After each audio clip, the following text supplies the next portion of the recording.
오늘은 첫째 짐승이 본격적으로 짐승의 표를 시행하라고 명령을 내리고 있는데요. 지금 전 세계적으로 정치를 하는 사람들 중에 카톨릭 사상에 또 카톨릭을 믿고 있는 사람들이 굉장히 많이 있습니다. 그 중에서도 미국과 유럽은 대다수가 카톨릭의 영향을 받고 있는 정치인들이 굉장히 많아요. 그런데 지금 첫째 짐승인 카톨릭이 지금 교황권이 명령을 내리고 있어요.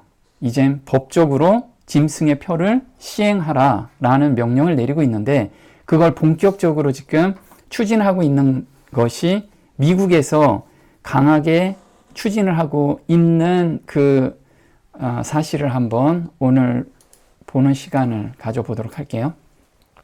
부제로는 미국 행정부와 사법부를 장악한 카톨릭이라는 내용을 가지고 한번 보도록 하겠습니다. 환란은 이미 시작되었고 예수님의 영으로 인도함을 받은 불과 소수의 사람만이 마지막 운동에 참여한다라고 합니다. 재앙과 심판들이 하나님의 은혜를 멸시하는 자들 위에 벌써 내리고 있다. 지금 재앙의 시작은 처처의 기근과 지진과 온역 이런 것들이 있음을 보면 재앙이 시작됐다라고 생각하라고 마태복음 24장에 예수님께서 말씀을 하셨죠. 근데 이게 국지적으로 일어나는 게 아니고 전 세계적으로 일어날 때, 그런데 벌써 재앙과 심판이 하나님의 은혜를 멸시하는 자들 위에 내리고 있다라는 거예요. 우리가 언론을 통해서 이미 다 보고 있죠. 육지와 바다에서의 재난, 불안한 사회 상태, 전쟁에 대한 경보들은 불길하다. 그것들은 가장 큰 사건이 다가오고 있다고 예보해 준다. 가장 큰 사건이 바로 일요 휴업령이고 작은 환란과 큰 환란이 우리한테 기다리고 있다라는 것을 예보해 주고 있다라는 거예요. 우리는 이걸 보고서 준비해야겠죠. 큰 변화들이 우리 세계에서 바야흐로 일어나려고 하고 있으며 마지막 움직임은 아주 급속하게 일어날 거라고 이야기를 하고 있습니다. 그래서 우리가 지금 준비하고 있지 않으면 마지막 움직임은 정말 우리가 예상한 것보다 굉장히 빠르게 일어날 거로 예상이 됩니다. 불과 소수의 위대한 사람들만이 마지막 엄숙한 사업에 참여하게 될 것이다. 우리 노아 때 겨우 8명만 살아났습니다. 마찬가지로 마지막 때도 불과 소수의 사람만이 예수님을 살아서 맞이하게 될 거예요. 그분께서는 학문을 연구하는 기관에서 훈련을 받은 사람들에 의해서보다는 그분의 영의 기름 부음에 의하여 가르침을 받는 사람들을 우리들 사이에서 일으키고 높이실 것이다. 그래서 우리는 성경을 깊이 연구하고 그런가에서 또 묵상해보고 기도하면서 우리가 정말 공부를 하는 것이 중요합니다. 자, 짐승의 표가 세워지는 이정표가 있습니다. 이걸 항상 머릿속에 기억하고 지금 일어나는 사건들을 거기에 대입해 보면 우리는 준비하는 마음이 절로 생긴다라는 거예요. 자, 짐승의 표는 언제 일어날지 아무도 모릅니다. 그런데 시작점은 아니죠. 시작점은 마태복음 24장에 분명히 말씀을 해주셨습니다. 전 세계적으로 전쟁과 기근과 전염병과 지진이 일어나는 것을 보면 재난의 시작이 됐다라는 것을 알아라 라고 말씀을 하십니다. 그 다음에 계시록 13장으로 넘어가죠. 자, 계시록 13장에서는 짐승의 우상이 세워지는 시점이 있습니다. 그런데 세워졌나요? 짐승의 우상이 벌써 미국에서 세워졌습니다. 우리는 언제 세워질까? 라고 고민할 필요가 없어요. 벌써 세워졌는데 짐승의 우상은 뭐냐면 정치와 종교가 연합되는 사건을 보면 짐승의 우상이 세워졌다라는 것을 보면 돼요. 그 다음이 짐승의 표가 이제 세워지겠죠. 이 짐승의 표가 바로 일요 안식법이라는 거예요. 그러면 일요 안식법을 추진하는 무엇인가가 가시적으로 나타나겠죠. 이것이 바로 오늘 우리가 볼 내용들입니다. 짐승의 표가 정말 세워지고 있다는 것을 우리 눈으로 직접 보게 될 거예요. 그 다음은 이 짐승의 표를 모든 사람에게 받게 하기 위해서는 사고 파는 문제를 통제를 해야 돼요. 그게 매매를 통제하는 시스템이 구축되는 거죠. 이게 벌써 전 세계적으로 거의 구축이 됐고 우리나라도 지금 다 구축이 돼 있어요. 그 다음이 짐승의 우상에 경배하는, 우상에게 경배하라는 여론이 형성이 되죠. 우리는 경건의 운동으로 미국에서 이게 붐업이 일어날 거예요. 언론에서는 지금 붐업이 일어났지요. 엄청나게 지금 미국에서 조직적으로 경건의 운동이 일어나고 있습니다. 그래서 정치 세력들이 이제 짐승의 우상을, 짐승의 표를 세워라 라는 그 여론에 못 이겨서 정치권에서는 법을 통과시킨다라는 거예요. 근데 놀랍게도 법을 통과시키는 대법관들이 지금 과반이 넘는 숫자가 다 카톨릭 교인들이라는 거예요. 그걸 또 한번 보도록 하겠습니다. 자, 짐승의 우상이 미국에서 이미 세워졌다. 자, 트럼프 행정부가 들어서고 나서 무엇을 공공연히 이야기를 하고 있냐면 정치와 종교는 연합된다. 우리는 종교로서 미국을 다시 살려야 된다. 이걸 캐치프레이즈로 지금 내걸고 있어요. 미국 사람들이 다 많은 경우 다 호응을 하고 있죠. 우리는 미국의 종교를 되살려야 합니다. 우리는 그 어느 때보다도 우리 아름다운 미국의 하나님을 다시 모시고자 합니다. 자, 우리가 짐승의 우상이라는 건 뭐냐면요. 짐승은 우리 카톨릭이었죠. 근데 카톨릭에서 무엇을 합쳤냐면 그때 로마의 그 세력을, 정치 세력을 합한 거죠.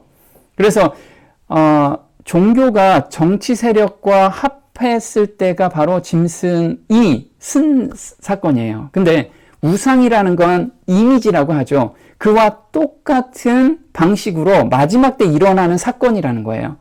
그러면 미국에서 지금 정치와 종교가 연합돼서 미국을 이끌고 있다라고 하고 미국의 정책을 내리고 있다는 것을 우리가 보게 된다면 그게 바로 짐승의 우상이 세워지는 사건이라는 거예요. 자, 그러면 짐승의 우상의 핵심은 무엇이냐면 신앙의 회복이죠. 신앙 회복으로 미국을 다시 위대하게 만들자. 이게 바로 트럼프 행정부가 내세우는 거죠. Make America Great Again 해가지고 마가라고 합니다. 그 핵심은 뭐냐면 신앙으로 회복하자. 이 뜻이죠. 자, 이렇게 캐치프레이즈가 있으면 실행 전략이 있어야겠죠. 그 실행 전략이 바로 프로젝트 2025라고 합니다. 그러면 프로젝트 2025를 발의하고 구성한 사람들이 어디로 들어가야 돼요? 행정부로 들어가야지 그거에 법적으로도 만들어지고 제도적으로 만들어지겠죠. 그래서 프로젝트 2025에 저자들이 대거 행정부 주요 직책으로 들어왔다라는 것을 우리가 지난 시간에 배웠습니다. 근데 놀랍게도 일요 안식법, 짐승의 표죠. 짐승의 표가 세워지는 것이 바로 노동부 법률 수장이 2025년 10월 7일 날 인준이 됐어요. 그동안에는 이게 지지부진하게 추진이 됐습니다. 왜냐하면 수장이 뽑히지 않았기 때문에. 그런데 10월 7일부터 수장이 뽑히고 나서 굉장히 빠르게 이게 진행이 되고 있다는 거예요. 자, 교황은 각국에 있는 정치인들에게 이제 행동하라라고 이야기를 하고 있습니다. 대놓고 이야기를 하고 있어요. 본문에 뭐라고 이야기하냐면요. 8월 23일 날 나온 내용이죠. 국제 카톨릭 의원 네트워크 참가자들과의 아련이라는 내용입니다.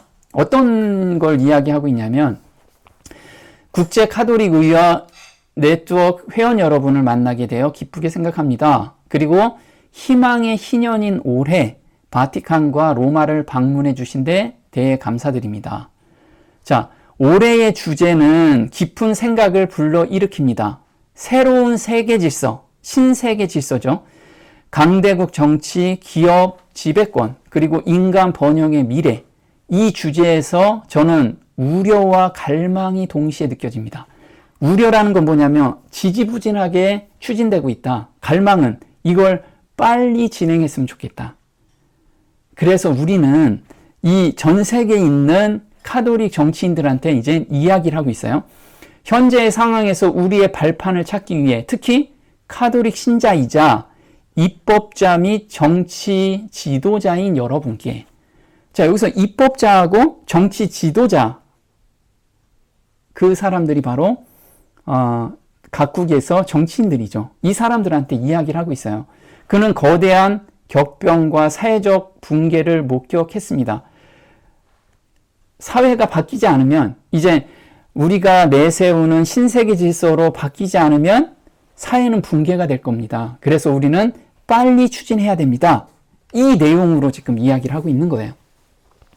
자, 인간의 도시와 하나님의 도시, 이 둘은 영적 실제를 상징한다. 그래서 그리스도인들에게 지상의 사회에 하나님의 나라의 가치를 불어넣어 역사를 하나님 안에서 궁극적으로 완성되도록 이끌면서 동시에 이 생애에서 진정한 인간의 번영을 이루도록 권고했다. 그래서 어떻게 이 과업을 성취할 수 있을까라고 질문을 했어요. 그것은 여러분들께서 적극적으로 나서라는 거예요. 카톨릭 신자로서, 입법자 및 공직자로서의 소명 안에서 여러분은 하나님의 도시와 인간의 도시 사이의 다리 역할을 하도록 부름을 받았습니다. 오늘 아침 저는 여러분에게 양심이 권력을 다스리고 법이 인간의 존엄성을 위해 봉사하는 세상을 위해 계속 노력해 주기를 당부합니다. 자, 카톨릭 신자와 입법자, 카톨릭 신자로서 입법자와 공직자, 미국은 행정부와 입법부를 누가 장악하고 있냐면 카톨릭 신자들이 장악하고 있어요. 자, 그 내용을 영국 정치 잡지 스펙데이터에서는 놀라운 데이터를 뽑아놨어요. 이 기사는 미국이 카톨릭 교회의 권력과 세계적 영향력 회복을 적극적으로 지원하고 있다고 공개적으로 주장한다. 심지어 카톨릭 신자들이 실세라고까지 표현하며 비록 공개적으로 실세로 인정받지는 않더라도 그들이 국내외 정세를 주도하고 있음을 분명히 시사한다. 그래서 이 잡지에서는 미국 행정부를 분석해 보니까 영향력 있는 모든 권한을 가지고 있는 사람들이 다 카톨릭 신자라는 것을 발견하게 됩니다. 그래서 미국인 교황 레오 14세의 선출은 카톨릭 세력이 그의 모국에서 실권을 쥐고 있는 기이한 시기에 이루어졌다. 부통령 J.D. 벤스, 그 다음에 보건부 장관, 그 다음에 국경 담당관, 대변인, 이 모든 사람들이 지금 카톨릭이라는 거예요. 주요 정책을 실행하는 사람들. 그래서 이 사람들이 내세우는 게 미국을 다시 위대하게 만들자고 하며 그 과정에서 카톨릭교도 다시 위대하게 만들려는 것이다. 이것을 이야기를 하고 있어요. 그래서 보면 미 연방 대법관이 있습니다. 이 대법관으로 임명되면 죽기 전까진 평생 자리에 앉아 있는 사람들이에요. 근데 9명 중 6명이 카톨릭 신자예요. 그래서 어떤 법을 발의를 할 때 지금 교황이 법을 집행하는 사람과 정치를 하는 사람들한테 지금 명령을 하고 있죠. 이제 신세계 질서를 실행하라. 그래서 이 사람들한테 만약에 법이 올라오면 카톨릭 신자가 6명이기 때문에 과반을 넘기 때문에 무조건 법이 통과될 수 있다는 거예요. 자, 미국 예수회가 발행하는 종합 매거진 아메리카는 연방 대법원 9인의 현자 가운데 카톨릭 신앙을 가진 이가 5명이나 되는 이유를 분석했다. 카톨릭 가정에서 성장했지만 개신교에 나아가는 닐 고서치 대법관까지 포함하면 사실상 6명이다. 그래서 이렇게 미국은 인종과 종교의 용광로인 데다 종교적으로 개신교가 주류를 이루기 때문에 궁금증이 더한다. 그래서 그동안은 개신교에서 이걸 주도한다고 생각했는데 실제로 조사해 보니까 카톨릭 신자들이 9명 중에 6명이라는 거예요. 자, 미국의 J.D. 벤스하고 그 다음에 국무장관이 지금 교황을 만났죠. 교황을 만났는데 이 국무장관은 어떤 역할을 하냐면 외교 업무를 총괄합니다. 그리고 국제 정세를 살피고 대통령이 외교 문제를 처리할 수 있도록 자문을 해줍니다. 근데 이 사람이 놀랍도록 이상한 행동을 해요. 저게 뭐야? 미 장관 이마에 검은 십자가. 이 검은 십자가는 뭐냐면 카톨릭에서 독실한 카톨릭 신자예요. 카톨릭에서 사순절날 제의 십자가라고 그래서 태운 제를 십자가를 그리고 그리는 그런 행사를 그런 걸 의식을 취하는데 이걸 가지고 언론에 나와 버린 거예요. 그래서 나는 독실한 카톨릭 신자다. 이것을 보여주고 있죠. 또 지금 우리는 행동대장이라고 하죠. 국방장관이 행동대장입니다. 이 국방장관이 극단적 기독교 민족주의예요. 그래서 미국에서 지금 내전 비슷하게 막 일어나고 있죠. 그걸 일부러 막 만들고 있어요. 그런데 그 내전을 막 만들어내는 것은 의도적으로 만들어졌다 이거예요. 의도적으로 된 부분이라는 거죠. 극단주의 문신 미 국방장관 지명자. 자, 이 사람은 헤그세스는 2020년 져서 미국 십자군에서 상상하는 것보다 더 많은 방법으로 좌파들이 미국 애국자들을 사방에서 포위해 살해할 준비를 하고 있다며 이는 우리의 건국 아버지들과 국가와 자본주의를 죽이는 것이라 주장했다. 그래서 이 사람의 사상은 뭐냐면 무력으로 반대 세력을 척결한다. 이 사상을 가지고 있어요. 그리고 본인은 십자군은 성전이라고 하죠. 성스러운 전쟁. 성전이라고 생각을 하고 있는 거예요. 성전이라고.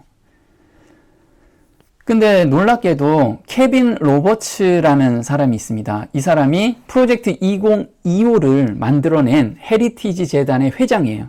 이 회장이 뭐라고 얘기하냐면 오늘은 유럽 전역의 기독교인들이 이슬람 오스만 제국을 물리친 영광스러운 네판토 해전의 기념일입니다. 이날은 서양이 반드시 구원받아야 하며 구원받을 수 있다는 점, 기독교는 담대해야 한다는 점, 기도는 효과가 있다는 점, 그리고 유럽과 미국을 휩쓸고 있는 현대판 정치적 재정복의 시대에 살아가는 것이 얼마나 영광스러운 일인지를 우리에게 상기시켜 줍니다. 자, 이 사람이 프로젝트 2025를 썼는데 주축 세력인데 이 사람은 독실한 카톨릭 신자예요. 그 밑에 그리고 나는 여전히 이 카톨릭 축일의 원래 이름인 승리의 성모님을 더 선호한다. 그래서 성모님을 지금 추앙하고 있죠. 이런 사람들이 만들어낸 것이 바로 프로젝트 2025라는 거예요. 자, 그의 몸에 새겨진 문신은 기독교 극단주의 신념을 보여준다는 지적도 나온다. 그의 팔에 적힌 데우스 불트, 이것은 하나님의 뜻. 그래서 전쟁을 하고 사람을 죽이는 거는 하나님의 뜻이다. 그래서 양심에 거리낄 게 전혀 없다. 이것을 사상을 가지고 있는 것이 바로 국방장관이에요. 그래서 지금 전 세계적으로 전쟁국으로 만들어냈죠. 예전에는 국방부라고 했는데 지금 이제 전쟁부로 이름을 바꿔가면서 이제 우리는 방어만 하지 않는다. 우리는 적이면 무조건 공격할 수 있다. 이렇게 지금 나가는 것이 이 사상을 바탕으로 하기 때문에 그래요. 그래서 중세 십자군 전쟁을 시작할 때 사용된 구호다. 이에 대해 역사학자 토마스 루카크는 종교적 폭력을 촉구하는 뜻이라고 해석한다. 그래서 자기가 그 팔뚝에 지금 뭐라고 쓰여 있냐면 데우스 불트라고 해요. 근데 헬라어로 데우스는 제우스라는 뜻이에요. 제우스의 뜻이라는 뜻이죠. 하나님의 뜻이라고 이야기하지만 실제로는 제우스의 뜻이야. 그래서 지금 미국은 계엄이 아니면 내전이다. 그래서 엄청나죠. 시민에게 총겨눈 미국 충격, 시카고는 지금 통제불능, 이런 사건들이 계속 일어나는 것은 반대 세력은 대화와 타협이 아니고 무력으로 제압한다, 이 뜻을 가지고 있어요. 그래서 법을 집행할 때 반대되는 세력들은 다 무력으로 제압한다라는 사상을 가지고 지금 미국 행정부가 시행하고 있다는 거죠. 자, 짐승의 편을 본격적으로 진행할 수장이 인준되었죠. 이게 조너선 벨이라고 노동부 법률 고문으로 확정이 됐어요. 자, 이 사람이 하는 것은 뭐냐면 10월 7일 날 조너선 벨이가 노동부 법무관 직위에 상원의 승인을 받았다. 사실 승인 받지 못할 건데 트럼프 행정부에서 핵 옵션을 써서 한꺼번에 통과시켰죠. 그래서 100명 이상이 한꺼번에 그냥 행정부에 들어왔어요. 검증되지 않은 사람들을 그냥 행정부에 자리를 앉히게 됐죠. 그래서 이 사람들이 무엇을 지금 추진하냐면 프로젝트 2025를 지금 추진하고 있다라는 거예요. 아까 말씀드렸듯이 짐승의 우상은 타락한 개신교 단체입니다. 타락했다라는 건 뭐냐면 정치와 합해졌다라는 뜻이에요. 정치와 합해졌고 이 짐승의 우상이 만드는 것이 짐승의 표라는 거예요. 짐승의 표는 일요일 안식일법이죠. 거긴 그 법을 추진하는 것은 우리한테 항상 보여지고 있습니다. 저는 이 프로젝트 2025 트래커 이거를 항상 봅니다. 보는데 여기에서 무엇을 보면 되냐면 Depart of Labor, 이 노동과 관련된 부분을 보면 돼요. 자, 노동과 관련된 부분에서 conflicted 된 부분들은 지금 보이죠. 근데 아직 not started, 아직 스타트 안 된 거는 이 사항이 굉장히 중요하기 때문에, 그래서 이 법을 추진하는 장이 뽑히지 않았기 때문에 그동안에 홀딩 되고 있었던 거예요. 근데 이번에 장이 뽑혔기 때문에 본격적으로 추진이 되겠죠. 그래서 조너선 벨이는 프로젝트 2025에서 무엇을 쓴 사람이냐면 일요일 안식법에 대한 것을 쓴 사람이에요. 그 사람이 장이 됐으니까 당연히 추진이 되겠죠. 자, 조너선 벨이가 이런 사람입니다. 근데 이 사람의 특징이에요. 특징은 뭐냐면 베리 씨는 특히 노동, 고용 및 복지 정책 분야에서 복잡한 헌법 및 행정법 문제와 항소 사건을 소송합니다. 그래서 이 사람은 헌법을 만들고 행정법을 만드는 것의 전문가예요. 그래서 이 법이 곧 만들어질 거라고 예상을 하죠. 지난번에 우리가 동영상을 잠깐 봤어요. 이 조너선 벨이라는 사람이 사상이 뭐냐면 안식일 휴식법을 가능한 한 구체적으로 되살리는 것이 좋습니다 라고 이야기를 해요. 예전에는 이것이 기본적으로 표준이었습니다. 제가 조사한 바에 따르면 저는 이에 대해서 연구를 했는데 문자 그대로 콘스탄티누스와 로마 제국에서 기독교를 인정한 것으로 거슬러 올라가는데 서양 문명에서 일요일 휴무로 정한 것이 꽤 일관된 전통이었습니다. 기독교뿐만 아니라 유대교에서도 뿌리를 둔 전통입니다. 안식일을 거룩하게 지키고 단순히 일을 하지 않고 쉬는 것만이 아니라, 자, 안식일에는 그냥 쉬는 것만이 아니라는 거예요. 그래서 일요일 휴식법에는 쉬는 것만이 문제가 아니고 하나님께 경배를 의무적으로 드려야 된다라는 거예요. 이걸 지금 그 법 안에 들어가 있다라는 거예요. 그 사상이. 그럼 우리가 콘스탄티누스가 정한 두 가지 법이 있어요. 그거 우리가 알죠. 그래서 325년 니케아 공의에서 밝힌 내용이죠. 그게 교회 일치 운동이라고 하죠. 에큐메니컬 운동입니다. 이게 일요일 안식일과 삼위일체라고 이야기합니다. 그리고 종교다원주의고 종교일치, 정치와 종교는 일치여서 여기서 정한 것을 법적으로 제재를 한다라는 거죠. 자, 미국 행정관리 예산국장이 있습니다. 이 사람은 프로젝트 2025 설계자인데 이분은 다른 사람하고 좀 달라요. 이 사람은 굉장히 전략가입니다.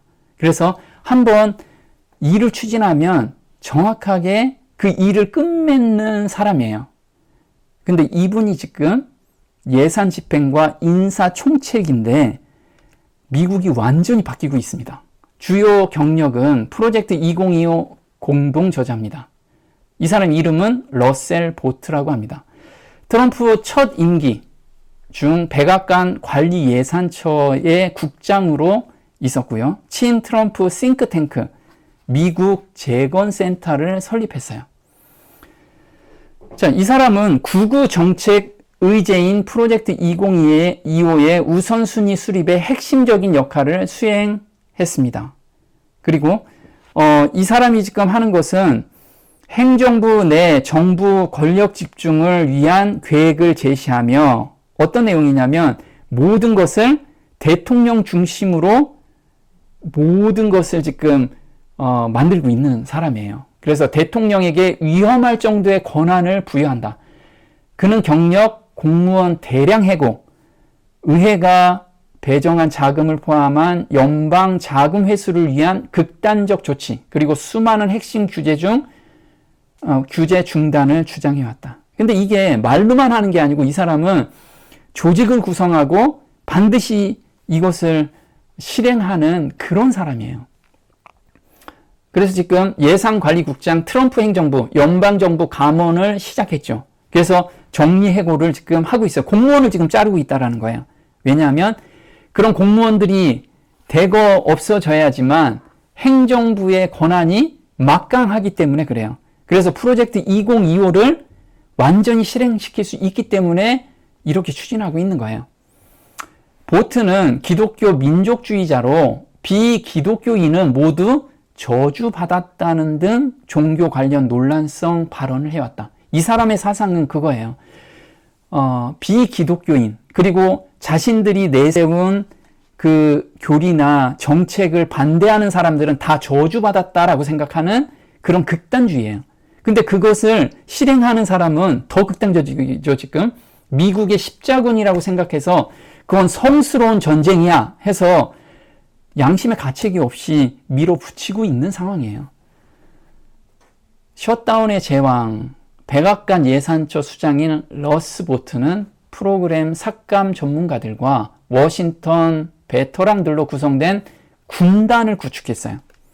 그래서 굉장히 조직적으로 지금 밀고 나가는데 파괴적 혁신가들로 가득한 행정부에서 러스 보트는 다른 유형의 짐승이다. 백악관 예산 담당 수장인 보트는 워싱턴에서 가장 강력하고 엄격한 팀을 구성했다. 이 팀은 연방 관료 체제를 대대적으로 축소하고 남은 조직이 행정부의 의지에 복종하도록 하는데 전념하고 있다. 지금 행정부에서 어떤 정책을 내렸을 때 복종하는 조직으로 미국 전체가 지금 바뀌고 있어요. 공무원들이. 이걸 조직적으로 지금 만들어 가고 있는 장본인이라는 거죠. 그래서 그림자 대통령이라는 거예요. 트럼프는 겉으로 나타난 사람이지만 실제로 그림자 대통령은 바로 이 사람이라는 거예요. 연방기관들의 대대적인 해체부터 현재 진행 중인 정부 셧다운에 이르기까지 러셀 보트는 트럼프 대통령의 두 번째 임기를 위한 로드맵을 그렸다. 그래서 우리가 보면 유비가 있고 그 다음에 제갈공명이 있습니다. 이 사람이 바로 제갈공명 역할을 하고 있어요. 이 사람은 모든 로드맵을 그려놓고 다 그 앞에서 놀게 만드는 거예요.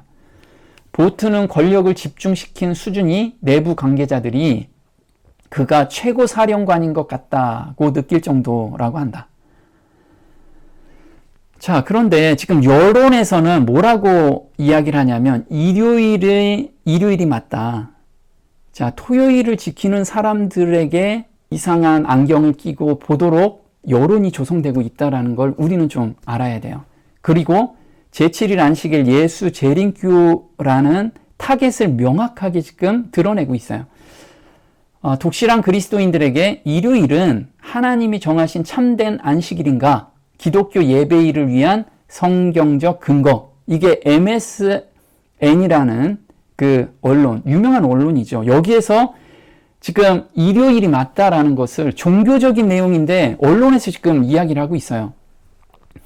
노동 착취와 끊임없는 이윤 추구라는 거대한 구도 속에서 전용 휴식일이 있어야 하는 것이 당연하지 않은가? 만약 대답이 그렇다면 누가 그 날을 결정하며 그 휴식일이 실현 가능하려면 전 세계적인 합의가 있어야 하는가? 이것들은 좋은 질문이며 신앙을 가진 사람들에게는 훨씬 더 중요한 질문이다. 자, 휴식이 있어야 되는데 그 휴식은 누가 정하느냐? 이걸 지금 언론에서 이야기를 하고 있어요. 성경에서 이야기를 해줘야 되는데 누가 정하는지를 논리적으로 이야기를 하고 있는 거예요. 토요일 예배자들은 인간이 또는 교황이 안식일을 토요일에서 일요일로 바꿨으며 일요일은 이교도 신의 이름을 따서 명명된 것이 아니냐고 재빨리 지적합니다. 이 주장은 주의 첫날, 일요일을 폄하하려는 의도를 가지지만 그렇게 하는데 명백히 실패합니다. 그래서 이거는 의도를 가지고 있다는 거예요. 일요일을 폄하시키는 의도를 가지고 있는 자들이라고 지금 낙인을 찍고 있어요. 모든 개신교인들은 교황, 나아가 로마 카톨릭 교회가 수세기에 걸쳐 건전한 성경적 교리에서 벗어났다고 간주합니다. 실제로 이러한 신학적 침체가 종교 개혁과 개신교 운동의 탄생 그리고 교회의 분열을 초래했습니다. 지금 교황권에서는 교회 일치를 내세우고 있는데 일요일을 폄하하는 자들은 교회의 분열을 초래하고 있다라고 언론에서 지금 이야기를 하고 있죠. 이런 자들이라는 거예요. 교회를 지금 분열시키는 자들. 그러나 교회가 하나였을 때 예수님께서 그 지도자인 베드로에게 그리고 그로부터 초기 교회에게 지상에서 광범위하고 심오한 변화를 일으킬 수 있는 경이로운 권한을 주셨다는 점을 이해해야 합니다. 권한을 주셨는 내용이죠. 그래서 땅에서 너희가 무엇이든 매면 하늘에서도 매일 것이요 땅에서 풀면 하늘에서도 풀릴 거다. 이 권한을 주셨다라는 거예요. 그래서 우리가 어느 날 쉴지를 인간이 정할 수 있다라는 거예요. 자, 이 성경 구절의 권위와 성령의 지시에 따라 행동하는 교회는 그리스도인들이 안식일로 간주할 날을 결정할 수 있다고 주장할 수 있습니다.